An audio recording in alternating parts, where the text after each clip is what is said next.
de voluntariado a Xunta de Galicia. Nos creemos que todas estas programacións teñen que ter reflexo, e así o vamos facer no último trimestre deste ano, nunha lei do voluntariado galego. Nos creemos que a mellor forma de culminar este traballo será a aprobación desta nova lei, unha lei de voluntariado que modifique a actual normativa que data do ano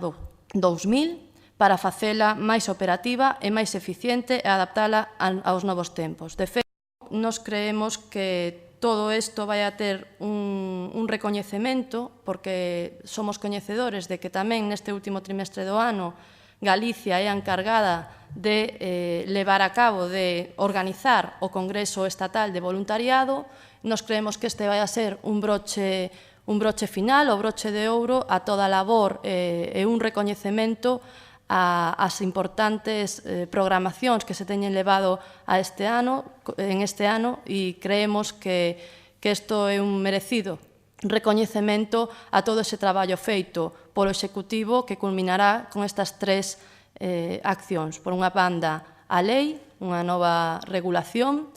por outra, o Plan 2011-2014; e por outra, este Congreso Estatal que será celebrado en Galicia, que Galicia, os voluntarios e voluntarias galegas terán que levar a cabo neste último trimestre do ano, e consideramos que é o mellor dos recoñecementos que a nivel estatal se poida facer ao voluntariado, os voluntarios e as voluntarias galegas.